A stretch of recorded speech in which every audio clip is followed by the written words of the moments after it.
Hello and welcome to another Inktelligent review. If you have your speakers on, you might notice a small difference by now. I thought it might be nice to try out a slightly different format, and please do let me know what you think in the comment section below. But moving right along, today I'm looking at the Pocketbook Inkpad X, and it's really quite an interesting device. So without further ado, here is my review of the Pocketbook Inkpad X. The Inkpad X is Pocketbook's first foray into the 10.3-inch e-ink screen market space. What's that? You've never heard of the Pocketbook line of e-readers or the Inkpad X? Frankly, I wouldn't be surprised given that Pocketbook only recently added the Inkpad X to its international website. Yep, first rule of marketing, folks, tell the people your product exists. As of the posting of this video, the Inkpad X hasn't been added to Pocketbook's international support website. It also doesn't help that Pocketbook has had a spotty at best presence in the North American marketplace. Suffice to say though that Pocketbook does indeed exist and is more established in European and other markets. Anyway, let's get to the device itself. The Inkpad X sports a 10.3-inch e-ink screen, which makes it larger than the 8-inch Kobo Forma, but smaller than the 13.3-inch Sony digital paper. Here are a few of the device's key specifications. So we have the device's 10.3-inch e-ink screen, an internal storage capacity of 32 gigabytes, not bad. The device sports an adjustable color temperature front light, and it's also strikingly lightweight at just 300 grams. Here's the complete spec sheet in the device's manual. Upon starting the device up for the first time, you'll be prompted to select the date and the time and to set up an account with Pocketbook in order to use their services. You can skip these stages, but the obligatory step of accepting the End User License Agreement, or EULA, presents a few clauses which may concern some users. If you're someone with privacy concerns, I'd say it might be a good idea to read this over a bit more carefully.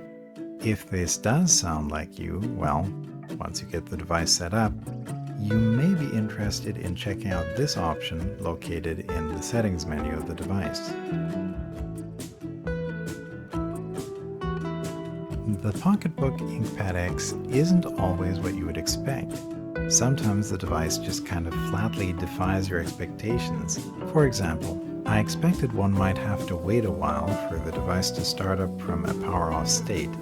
But in a word, I was totally wrong. The Inkpad X sports one of the fastest startup times I've seen on any ink device. For reference, here it is facing off against the Onyx Books Note Pro, and here it is right beside the second generation Sony digital paper.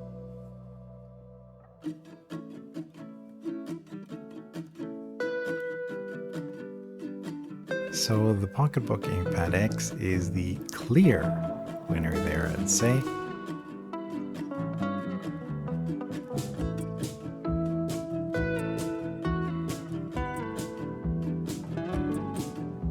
And the Onyx Books is still going.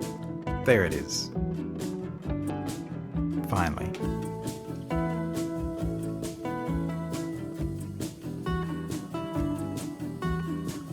There are a few ways to transfer documents onto the Inkpad X. Firstly, you can use the included USB-C cord to directly connect the device to a computer.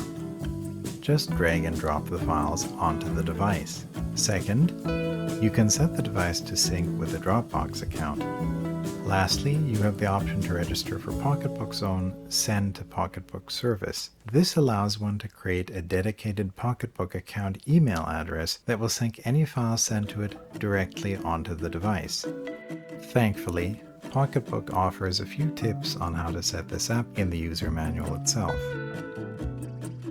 I have to say that I was way more than disappointed with the strange fact that while the device does have Bluetooth, it doesn't let you transfer files to the device via Bluetooth.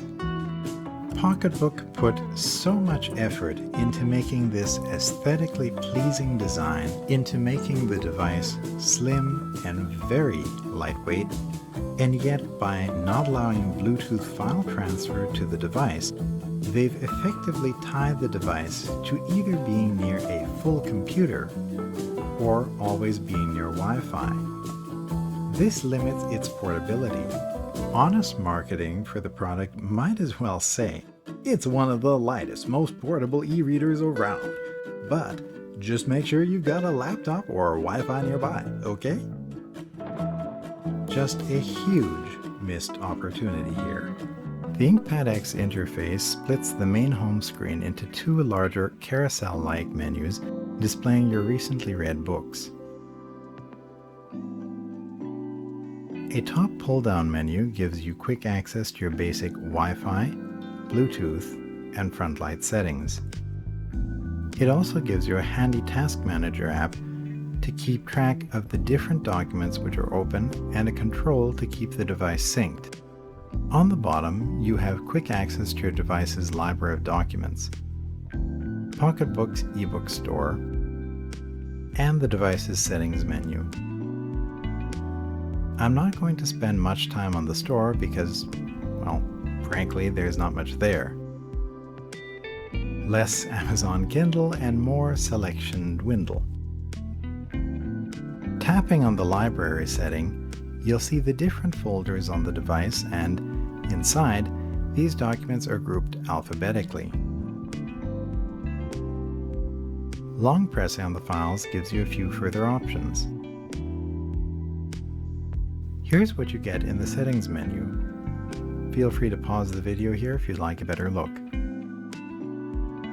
Now, I'll quickly tap through all of these so you get an idea of what kinds of options you're given.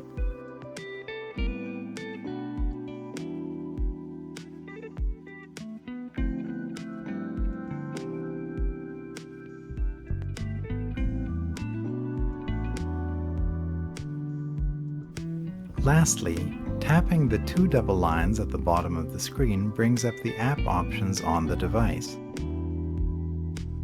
A few of the more notable options here include the Scribble and Notes app.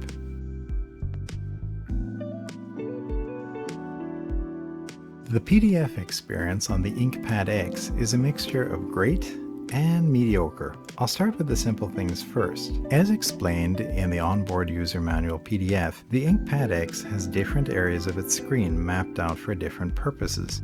Oddly, about 80% of the length of the screen on both sides is reserved for moving forward through the document.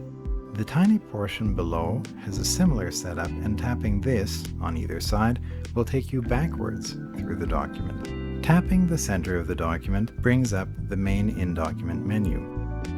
Although this setup is okay to work with, I always found myself mistakenly tapping the bottom of the screen instead. Tapping the very top left-hand corner of the page serves as a quick exit from the document you're currently looking at on the device. Page turns are reasonably fast, and you can either use the page turn buttons or swipe on the touchscreen to turn pages. Every once in a while, the device does lag unpredictably. You just need to let it sit for a moment when it does this, or restart it by holding down the power button for about 10 seconds. You'd be well warned, however, not to expect the speediness found on recent Onyx Books devices, for example. Contrast on the device isn't amazing, and depending on what kinds of documents you're looking at, this might be a deal breaker for some. Here's a contrast document I made to highlight the point. You're seeing it first as it appears on a computer screen, and here it is as it appears on the Inkpad X. Gray or lighter colored text shows up very faintly on the device's screen. The top row of text doesn't show up at all in this example. Making matters worse is that Pocketbook has chosen not to include any contrast enhancement options for PDF documents. This is a gigantic letdown for many users, as this is the kind of basic functionality that has been a staple of higher-end e-readers for years now. Looking back, even older Kindles have some basic contrast adjustment options. Pocketbook could probably address this with a simple software update, but I'm not holding my breath. On the plus side, a possible workaround which may help the visibility of lighter text is to increase the front light brightness on the device and then either increase or decrease the amount of orange color in the device's front light. On some documents, I thought this seemed to help, even if just a tiny bit.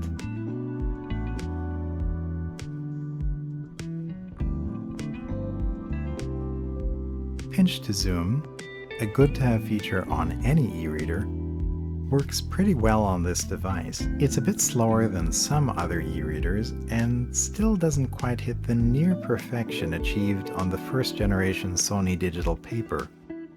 But still, I thought it generally did quite well. One feature that I really liked is how the form factor of the device allows something I've never really been able to do comfortably on any other e-reader. See, the angles on the bottom of the device act to anchor the Inkpad X firmly in one's palms. Because the device is so lightweight, it actually stays put there, and your thumbs are freed up to actually pinch and zoom the screen. This is a really nice touch, and I'd like it if a few other e-reader companies could take a cue from this design in the future. Document navigation and improvement is accessible via tapping the center of the screen or quickly pressing the power button to bring up the main in-document menu. The MIDM features a nice slider bar for easy and quick jumping to different points in the document. This works better in documents with fewer pages, but on larger documents, the slider bar can be harder to work with and to specify the exact page you want to jump to. Nicely, Pocketbook also included the side triangles you see, which take you back to the point you were last at in the document. It's a nice shortcut and a little feature, but it means a lot. Thankfully, table of contents support is generally excellent for PDF documents and even seems to catch most subheadings.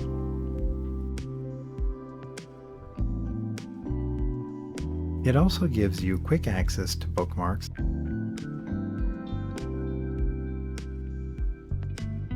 and notes.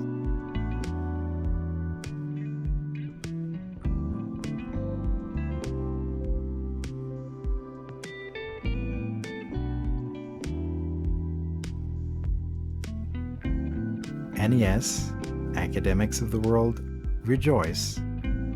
Hyperlinks are generally supported in most documents I tried.